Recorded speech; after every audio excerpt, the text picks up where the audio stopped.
Assalamu alaikum.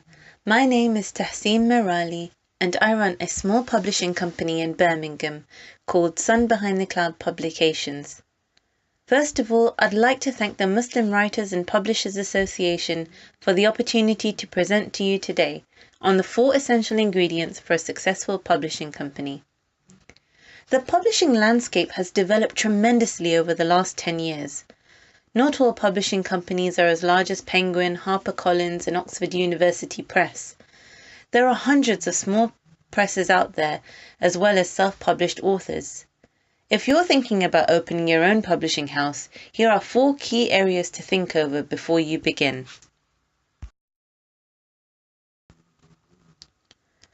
Number 1. Is it right for me? We could also add to the question, is it right for my book? Will I be able to achieve what I want to for my vision by setting up a publishing company? There are positives and negatives, pros and cons to setting up a publishing company. Let's start with the pros. If you're an author, you might want to create your own publishing company with a view to publishing your own books. The main advantage here is that you have control over your content. You decide everything from the front cover to the price. This is great if you have a strong vision for your book. It's also great because you don't need to worry about how you're going to generate content for your books or your website or your blog. You don't even need to worry about author-publisher relationships. But there are drawbacks. Although you have control over your book, you might not know exactly how to change it for the better. Are you going to be able to critique your own work? As the director of a publishing company, especially if you're running the company, you need to be able to apply yourself to a whole host of potentially new skills. Everything from graphic design to keeping the books. But the main issue is time. Everyone is short of it. In order to run a successful publishing company, you need to invest a lot of time and love to cultivate its growth. If you're planning to run your company alongside a busy schedule, you might need the help of a lot of freelancers or a part-time personal assistant to help you manage your workload. You could also consider taking on a partner. So why not make a list of all your own personal pros and cons about opening your publishing company? It's a really good place to start.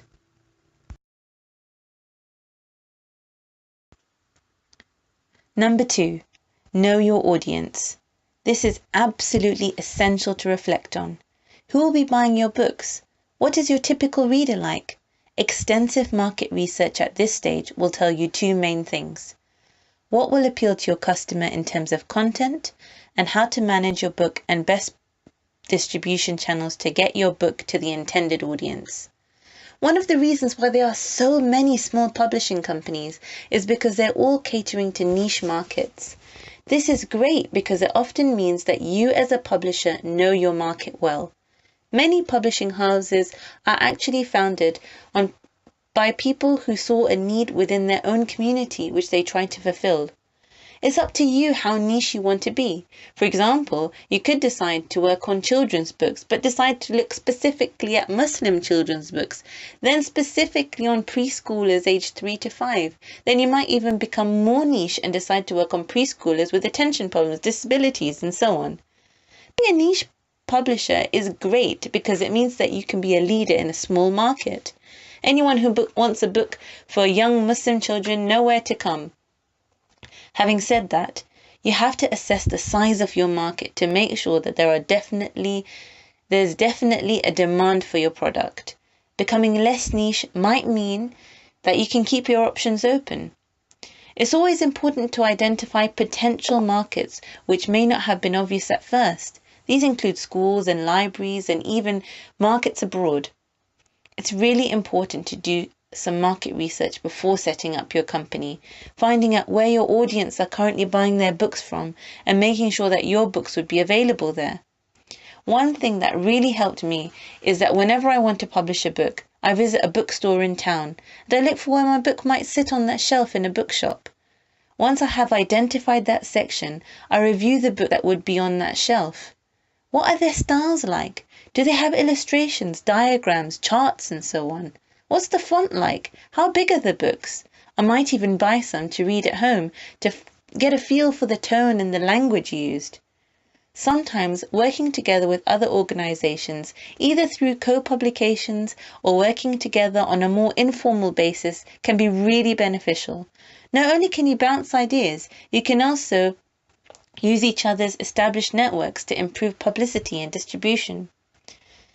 Endorsements from people that your audience would really respect, either scholars, speakers, or industry experts, is really helpful and only possible if you know your market well.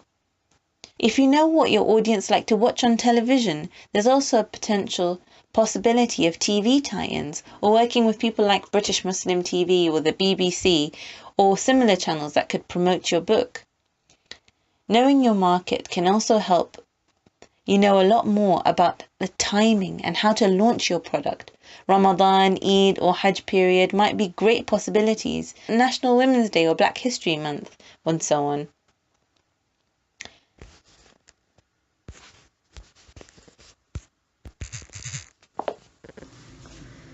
Number 3. Having a solid business foundation is essential to the smooth running and longevity of any business, and publishing. First, decide on your business structure. If you want to be a sole proprietor, which is the most common way of running small companies, that's great. Very simple business structure. There are other options too, including a limited liability partnership or a limited company, all of which have various advantages and disadvantages. The main one being that if you're sued as a sole proprietor, the claimant can come after your personal accounts as well as your business accounts, as you are in fact the same as your business.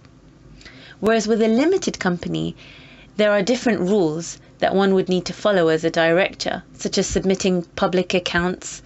But limited companies make a greater distinction between your personal and business accounts, so that if you're ever, God forbid, sued for any amount, the claimant can never come to claim from your personal assets, because they would be separated from your business. I'm not a lawyer or an accountant, so it would be best to research this in more detail when you're looking to open your company. Then find a name that you love, something that represents your vision. Check if anyone else has it, and if there's a website domain available for it. Don't forget to design a logo. Lastly, get in touch with the Nielsen ISBN agency and register your publishing company with them, and buy ISBNs for your books.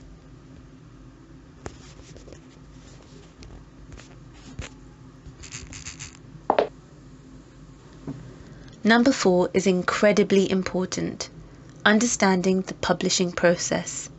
In terms of producing a book, the first stage is deciding whether or not to accept a manuscript for publication. This might entail having the book reviewed by an editorial board, or giving the manuscript to some scholars to check for historical or religious accuracy, or in some cases it might mean that the book needs to be peer-reviewed. If the book is accepted, it is the beginning of the author-publisher relationship, and the time to sign contracts. Here the author signs over the rights to a book, and the publisher commits to delivering the published book. The contract also deals with matters such as royalties and subsidiary rights. These can include movie rights, translation rights, and so on. Contracts are incredibly important to have in place, so the author and the publisher know what to expect of each other. Most people know that a book goes through several stages of editing, proofreading, and design before the book is ready for print. This can all be done in-house or with the help of employees or freelancers. You can write and create the most wonderful book in the world, but if that book cannot be brought to market profitably and cost-effectively, there is a problem. Here you need to be mindful of any costs you incur. Sometimes the biggest cost is during production. Now when it comes to production, there are several options for printing. There is litho printing, which is the traditional method of printing large quantities for a cheaper price per product. This is great if you want to print many thousands of copies of a book. It can also be a better option for full-color books or specialist books such as pop-up books or board books. It is important to factor in shipping costs and storage costs when printing in large numbers. The publishing supply chain has undergone massive changes. For the last few centuries, mass-producing the physical print book was was the most economically viable way to bring a book to market profitably. With technology, all that is changing. There are now companies that specialize in short-run digital printing. You can print a few hundred copies of your book and still make a profit. And the great thing about short-run printers is that you can usually find them within your own country, so shipping costs are reduced. And it can be good for the first few times you print, as you might want to visit the printer, discuss paper styles, view print samples, and so on. Lastly, the most revolutionary style of printing that has really changed the face of publishing is print on demand. Here, there is less risk, as companies such as Lightning Source, CreateSpace, or Ingram Spark ask for a small fee to process your book. Then, as customers order their copies of your book, they print and post your book, taking out most of the retail price, but depending on the price you set, you can still make your book profitable. This way, you need very little upfront finances, your book is always profitable, and you do not need to worry about storage or warehouses. Now, it is important to make your book available to your target market, of course. Your market research will be really useful here. Advancements in technology have not only developed the way books are printed, but also the way they're marketed too, through social media, websites, author blogs, and so on.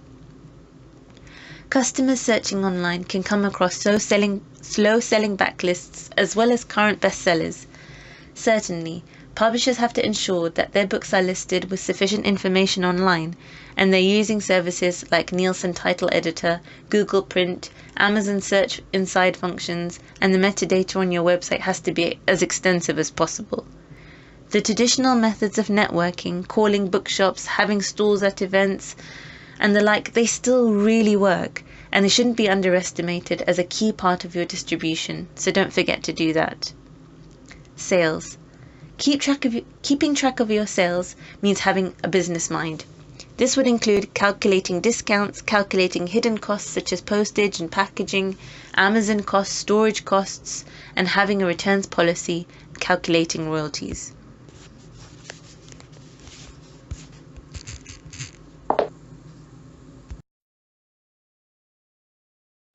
These are the 4 key areas to think about in research before embarking on your publishing adventure. I must say, I have thoroughly enjoyed my journey so far, and I look forward to many more years of working with inspiring authors, creating books that bring joy to people's lives. Wassalamu alaikum wa rahmatullahi wa barakatuh.